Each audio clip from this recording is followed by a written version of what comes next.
Interesting বলতে তেমন কিছু নাই আসলে। দুষ্টামি অনেক কিছু করছি, নো ডাউট। আমার আব্বু আম্মু হয়তো জানে না, অনেক সময় স্কুল কলেজ আজকে যদি কোনোভাবে হয়তো সেভ করা থাকে, লাইভ যদি পরবর্তীতে দেখে তাহলে হয়তো বুঝবে। অনেক সময় স্কুল কলেজ কিন্তু ফাঁকি দিছি, পালায় চলে গেছে, এই জায়গায় ওই জায়গায় ঘুরতে গেছি। খুব বেশি দিন করি নাই, বাট করা হয়েছে। এছাড়া মানে ক্লাস ফাঁকি দিতাম মোরলেস। ওইখানে ইয়া ছিল, আমাদের একটা স্পোর্টস রুম ছিল, ক্যারাম খেলতাম, এই খেলতাম ওই খেলতাম। তো মাঝে মাঝে ক্লাস ফাঁকি দিয়ে ওইখানে চলে যেতাম।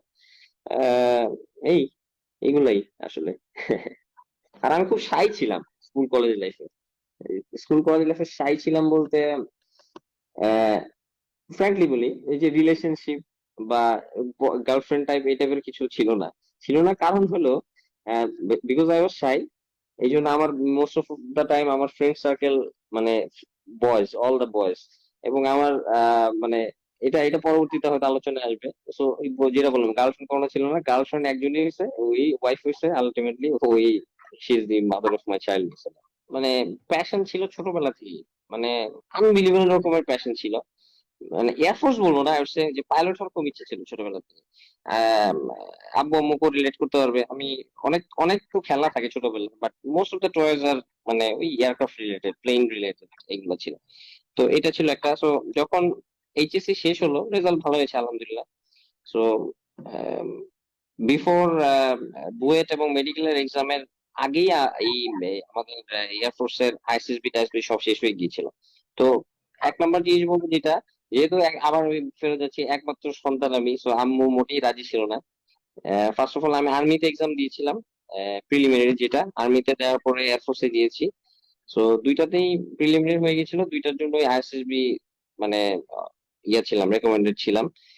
সো পরে ডিসাইড করলাম যে এয়ারফোর্স। তো আম্মু খুব ঘোর বিরোধী ছিল, এটা খুব ভয় ছিল। আর আমি ওই রকম স্পোর্টি টাইপ ছিলাম না কখনো, যে মানে খুবই মানে physically fit or something like that. So সবাই খুব ভয় ছিল actually what I will do in ISSB. আলহামদুলিল্লাহ আইএসএসবি তে গিয়ে আই স্ট্রাগল বলতে specially the physical aspect side. ওখানে তো অনেক কিছু দেখে, আইকিউ দেখে, কারিকুলাম গুলা কিরকম, তারপরে ইংলিশের উপরে দক্ষতা কিরকম, এগুলো অনেক কিছু দেখে। How M I helping others, অনেক কিছু আছে। সো এত ডিটেলস এ তো এগুলো এখন সময় নেই। বাট ফিজিক্যাল অ্যাসপেক্টটা একটু স্ট্রাগল করেছিলাম, বাট আলটিমেটলি আলহামদুলিল্লাহ it came fine. So definitely once I got the green card, it's not the finish yet, because এরপরে আবার ফাইনাল মেডিকেল থাকে, ফাইনাল ভাইবা থাকে, ইন্ডিভিজুয়াল এয়ার হেডকোয়ার্টার, ইন্ডিভিজুয়াল হেডকোয়ার্টারে। সো আমার ক্ষেত্রে এয়ার হেডকোয়ার্টারে। সো ওটা অন্যরকম একটা ফিলিং ছিল। বাট গ্রিন কার্ড পাওয়ার পরেও still I was not sure, কারণ গ্রিন কার্ড পাওয়ার পরে I had the exam of medical. বুয়েটে ওইভাবে ট্রাই করিনি আসলে, আমার খুব ইচ্ছা ছিল ছোটবেলা থেকে আমি ডাক্তার হবো।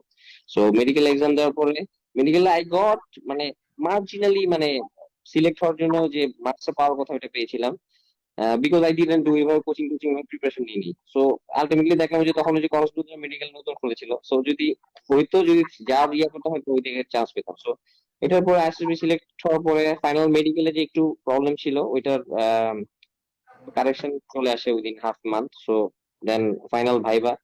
So ultimately I ended up in Air Force Academy. So